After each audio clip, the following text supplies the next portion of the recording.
कंजक पूजो और बेटी मारो, ये पाप करो ना जालिम हत्यारो।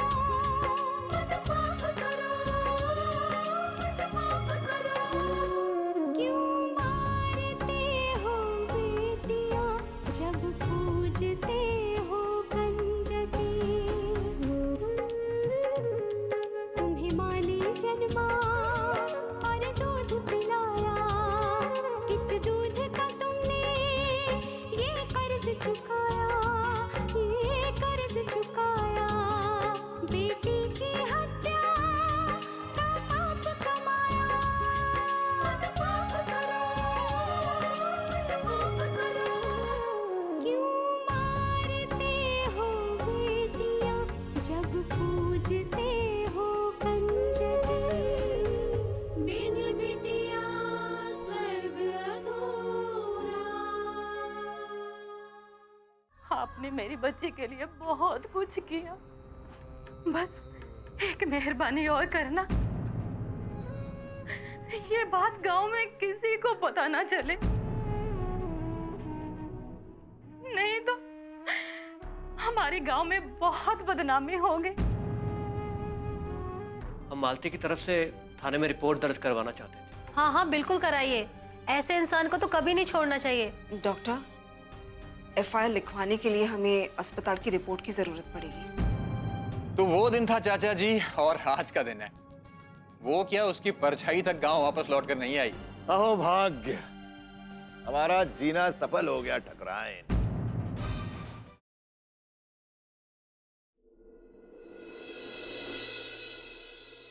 आप ही ने पाल पोस कर बड़ा किया, जो कुछ भी सीखा सब आपसे ही तो सीखा, तो फिर आप ऐसा क्यों कह रहे हैं?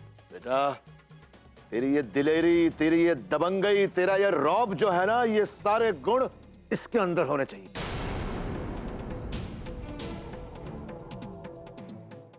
तो नहीं हुआ, जिंदगी भर इसका अफसोस रहेगा। लेकिन फिर जब तुम में वो सब खूबियां देखता हूं तो जी खुश हो जाता है हमारा बेटा।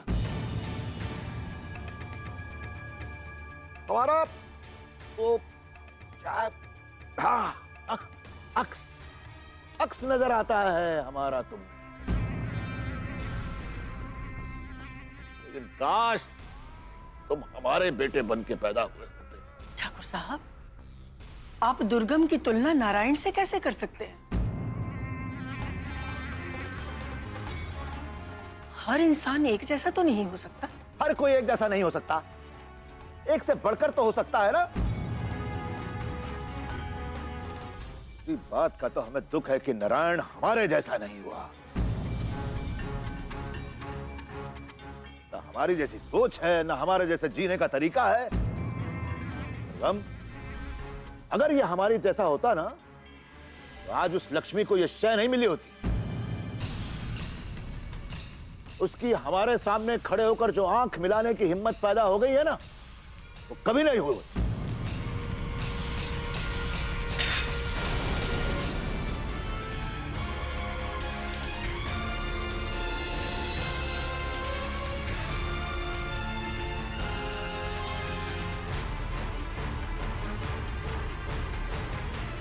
वैसे चाची जी, हम बहुत छोटे हैं और इस मामले में बोलने का अधिकार भी नहीं रखते, लेकिन जो कुछ भी हुआ उससे हमें बेहद दुख पहुंचा।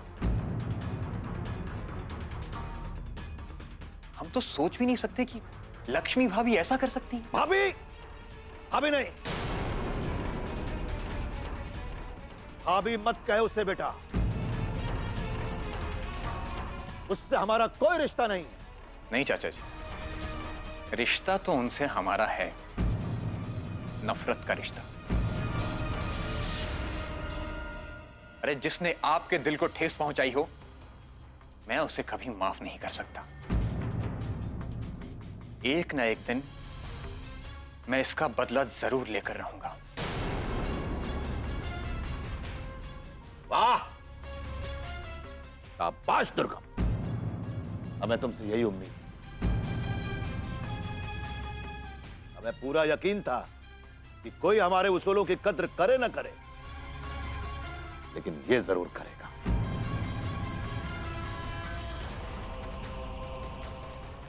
चल बेटा, समय हो गया शिकार का, देरी हो रही है।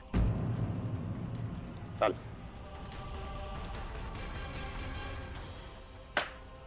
की चाय। हाँ।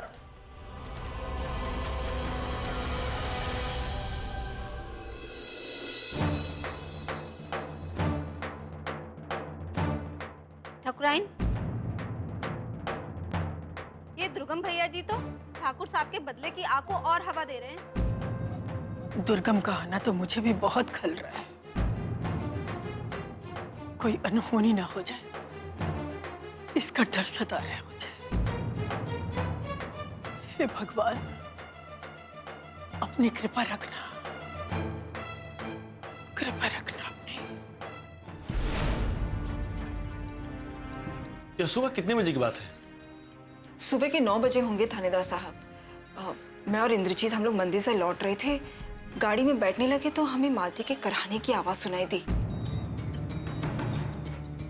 झाड़ियों के पास पहुंचकर देखा तो मालती बहुत बुरी हालत में पड़ी थी। उसे ठीक से बोला भी नहीं जा रहा था। इसका मतलब कि जब आपने उसे देखा तो क्या होश में थी? जी, और जब उससे उसकी हालत के बारे में पूछा गया वो फिर से बेहोश हो गई। क्या वो होश में है? जी हाँ, मालती ने हमें सब कुछ बताया कि उसके साथ क्या हुआ था। थानेदार साहब, मालती सुबह 4 साढ़े 4 बजे परीक्षा देने के लिए शहर जा रही थी। तब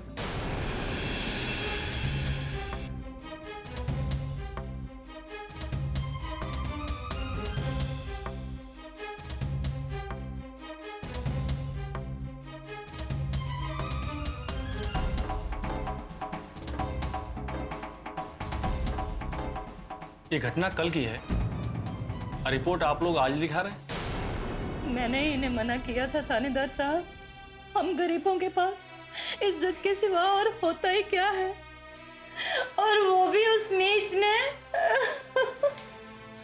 काकी, संभालिए अपने आप को। थानेदार साहब, उस अपराधी ने अपने आप को बचाने के लिए मालती को जान से मार डालने की कोशिश भी की थी।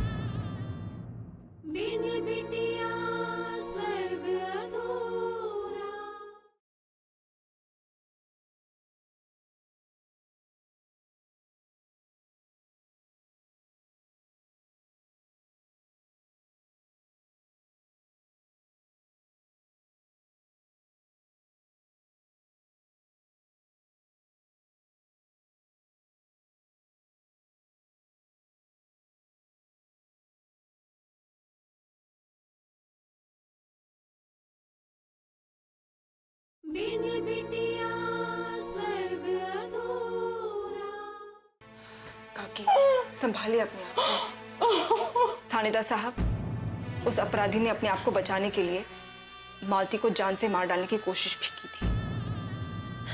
उस आदमी ने मेरी बच्ची की जिंदगी बर्बाद की है थानेदार साहब। उसे ऐसी सजा दीजिएगा थानेदार साहब, ताकि लोग सुने और कांप उठे, और ना फिर कोई आदमी अपनी ताकत के बल पर किसी लड़की के साथ जबरदस्ती करे। चिंता मत कीजिए, हम आपके साथ हैं। उस गुनहगार को हम सजा दिला के रहेंगे। जिसने आपकी बच्ची की जिंदगी बर्बाद की है, हम उसकी जिंदगी तबाह कर देंगे। थानेदार साहब, आप मालती के केस को गंभीरता से लीजिएगा। ये कहने की बात नहीं है, मालती को न्याय दिलाना हमारा फर्ज है। आप चाहे तो मालती का बयान अभी ले सकते हैं। वो तो लेना ही पड़ेगा, पहले हम चलकर घटनास्थल पर मुआयना करते हैं। जी काकी, अब दवाखाने चले जाइए, क्योंकि वहां पे मालती को अपनी सख्त जरूरत होगी ना। हम सीधे वहीं आएंगे। हाँ बिटिया।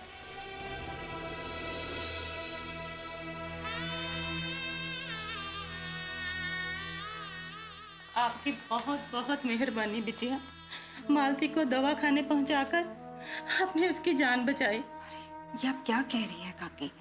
ये तो फर्ज था मेरा। कितने लोग अपना फर्ज समझते हैं बिटिया, हम गरीबों की जान की तो ना किसी को परवाह होती है और ना ही कोई कीमत। आप जल्दी जाइए काकी। राम राम। राम राम।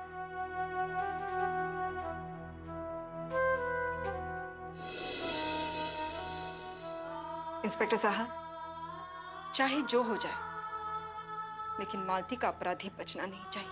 आप विश्वास रखिए, अपराधी बहुत जल्द गिरफ्त में होगा। आइए आप लोग मेरे साथ।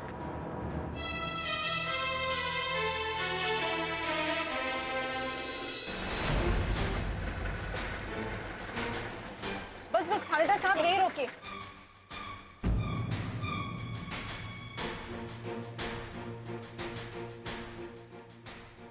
वहाँ वहाँ उन झाड़ियों के पीछे मिली थी हमें मालती। थानेदार साहब, यहाँ से बस अड्डे तक पहुँचने का ये छोटा रास्ता है। आप आइए मेरे साथ। यहाँ से करीब हम 15 मिनट में बस अड्डे तक पहुँच जाएंगे। कल जब सुबह मालती यहाँ से निकली थी तो किसी ने पीछे से आके उसका मुंह बंद किया और उसे घसीटता हुआ उन झाड़ियों के पीछे ले गया। मालती अपने आप को बचाने के लिए चिल्लाई क्यों होगी? किसी ने कुछ सुना नहीं? और मंदिर का पुजारी जी तो सुबह जल्दी उठ जाते होंगे। मालती ने हमें बताया था कि उस आदमी ने उसके मुंह में रुमाल ठूस दिया था, इसकी वजह से वो चिल्ला नहीं पाई। थानेदार साहब, वो आदमी शरीर से ताकतवर और बहुत ही मजबूत होगा, शायद इसलिए उसके सामने मालती का बस नहीं चला होगा। ठीक है, चलो चल के देखते हैं। जी आइए थानेदार साहब। ये वही जगह है जहाँ हमें मालती मिली थी।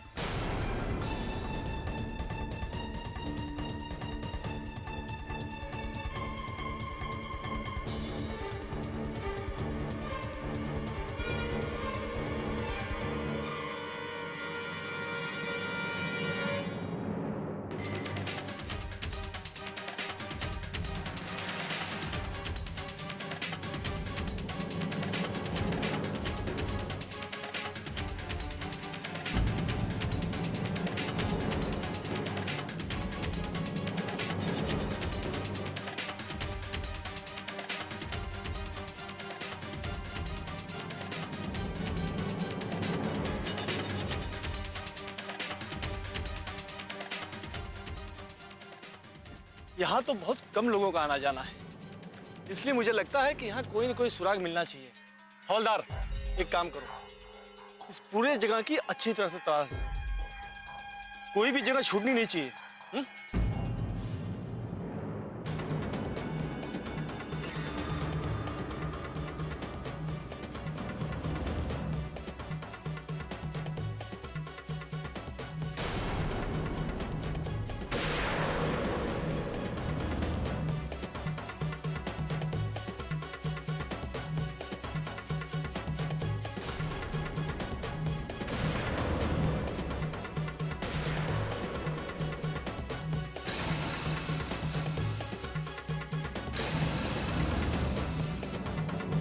इंस्पेक्टर साहब, जल्दी आइए।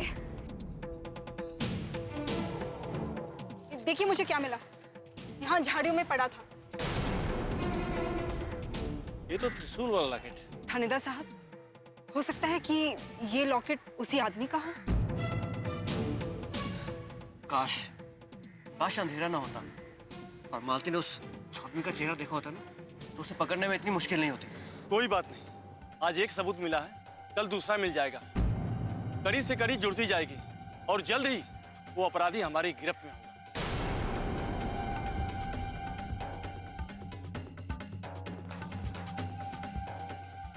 बिन बिटिया स्वर्ग अधूरा।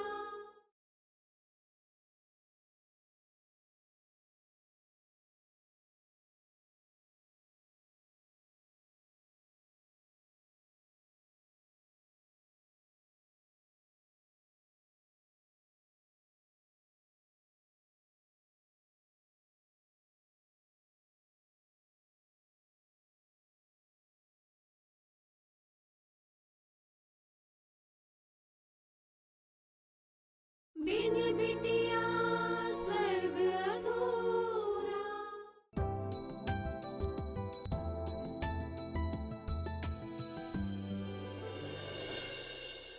ओफो, राम जी भला करे, रोज तो इस वक्त तक आ जाती है, पर आज पता नहीं कहाँ रह गई। जिस दिन जल्दी होती है ना, उसी दिन इस घड़ी को धीरे धीरे चलना होता है। गई थी तुम? माँ जी इसकी बस ही लेट आई। अच्छा अच्छा ठीक है, अब जल्दी से इसे तैयार करो, ओझा थोड़ी देर में आते ही होंगे। जी मैं देखती हूँ। फिर भी अभी बजना था। सुनो, जल्दी रख देना। हेलो जी नमस्ते। जी मैं इनसे जरूर बात करूंगी इस बारे में। जी नमस्ते। चलिए चलिए माँ जी चलिए। क्या मुसीबत है, जल्दी से निपटाओ और फिर इसे तैयार कर कर ले आना। मैं तब तक पूजा की तैयारी करती हूँ। जी माँ जी। हेलो। हाँ सुशीला, कैसी हो? अनु आ गई स्कूल से? अच्छा वो आपने फोन किया, मुझे भी आपसे बात करनी थी। क्यों, क्या हुआ? सब ठीक तो है? कहाँ ठीक है विशाल। अनु तुम अंदर जाओ, मैं अभी आती हूँ। हेलो। क्या हुआ? अनु की टीचर का फोन आया था। अनु ने आज इंग्लिश ओरल में कुछ भी नहीं बोला, चुपचाप खड़ी रही। क्या हो गया है इसे? मुझे तो बहुत टेंशन हो रही है विशाल। तुम चिंता मत करो, मैं शाम को घर पे आके बात करता हूँ। ठीक है, जल्दी आइए। ख्याल रखना।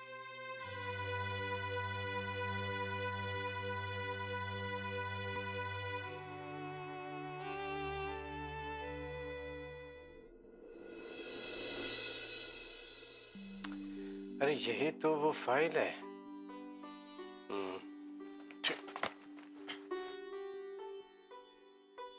बाबूजी। बोलो बेटे। मुझे आपसे कुछ बात करनी है। बेटे ये कागज मैं इंद्र को देकर आता हूँ, तुम यहाँ पर इंतजार करो, ठीक है? जी बाबूजी, ठीक है।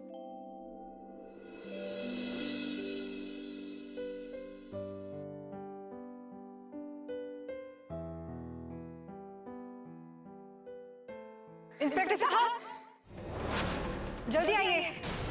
देखिए मुझे क्या मिला। यहाँ झाड़ियों में पड़ा था। ये तो त्रिशूल वाला लॉकेट है। थानेदार साहब, हो सकता है कि ये लॉकेट उसी आदमी का हो।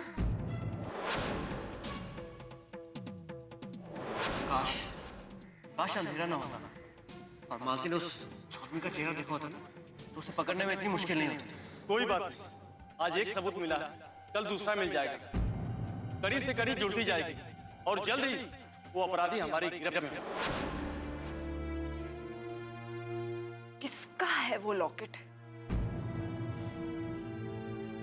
मैंने कहीं तो देखा है, कहीं तो देखा है मैंने। बहुत जाना पहचाना सा लग रहा है वो लॉकेट। क्यों याद नहीं आ रहा है मुझे?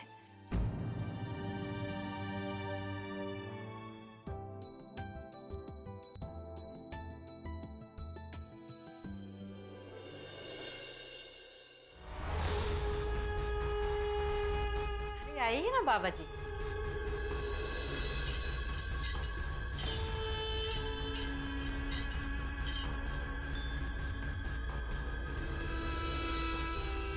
हेलो निरंजन, मम मम भोले। सुशीला, अरे जल्दी लेके आओ अनु। बाबा ये है अनु। बम बम भोले। बिन बिटिया स्वर्ग अधूरा।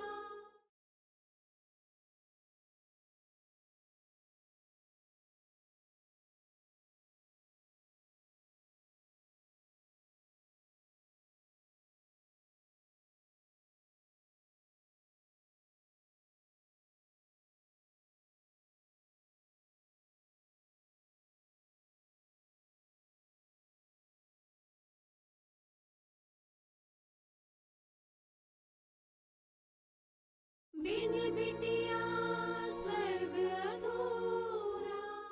बम बम भोले। सुशीला, अरे जल्दी लेके आओ अनु। बाबा ये है अनु। बम बम भोले।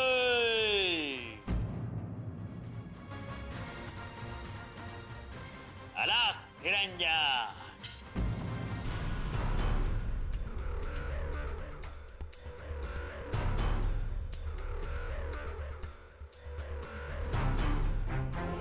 सारी तैयारियां हो गई है? हाँ बाबा जी, जैसा आपने समझाया था मैंने बिल्कुल वैसा ही किया है। अच्छा, तो ये है बम बम भोले। अलग निरंजन, रोना नहीं। तेरे रोने से मैं डरूंगा नहीं, तुझे निकाल कर ही रहूंगा। चलो पूजा शुरू करते हैं। जी आइए।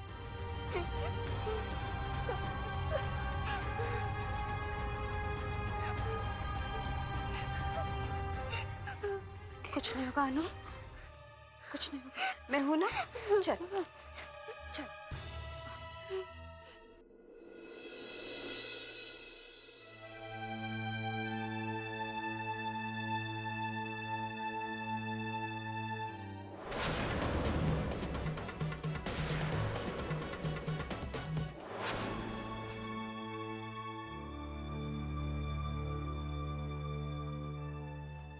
बोलो बेटे, क्या बात है?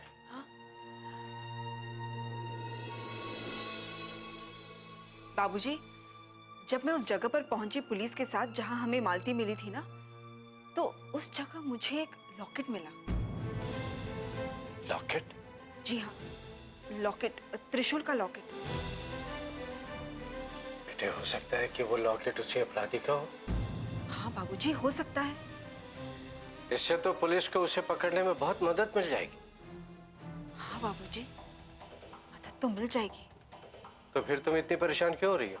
बाबूजी, मेरी परेशानी का कारण वो लॉकेट ही है।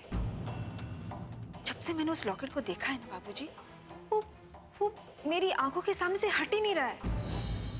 और मुझे बार बार ऐसा लग रहा है जैसे कि मैंने वो लॉकेट कहीं देखा है बाबूजी। हाँ बेटे, देखा होगा। त्रिशूल का लॉकेट तो बहुत लोग पहनते हैं। तुमने भी किसी के गले में पहने हुए देखा होगा। यही तो बात है बाबूजी कि मैंने किसी को वो लॉकेट पहने हुए देखा है। इतना ध्यान से सोचने की कोशिश कर रही हूँ, लेकिन वो तस्वीर बहुत धुंधली सी नजर आ रही है बाबूजी। इतना याद कर रही हूँ मैं, लेकिन याद ही नहीं आ रहा है कि वो लॉकेट आखिर मैंने किसके गले में देखा है। लक्ष्मी, तुम बिना बात परेशान मत हो। अगर याद आना होगा तो एक पल में याद आ जाएगा। अभी सबसे अच्छी बात ये हुई कि मालती के अपराधी को पकड़ने की राह में पुलिस को एक सिरा तो मिला।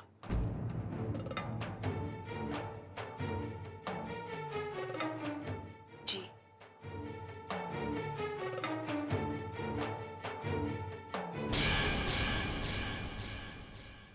अरे क्या हुआ दीदी? आशीर्वाद तो दीजिए। दुर्गम, जो भी है, निकल जा तू। बच्ची के शरीर से निकल जा। मैं तुझे मार मार के भगाऊंगा, छोड़ूंगा नहीं। क्या रहा है सब? मर्यादा का पाठ आपको लक्ष्मी भाभी को समझाना चाहिए था, मुझे नहीं। जो हवेली की दहलीज लांघकर पता नहीं कहां भटक रही होगी, फिर भी आप उसके लिए मुझे सुना रहे हैं। तुम चुप हो जाओ, वरना क्या भैया, हम तो कुछ भी नहीं बोले हैं। वरना उस जैसी औरत के लिए जितना कहा जाए उतना ही कम है। क्या कर रहे हो नारायण?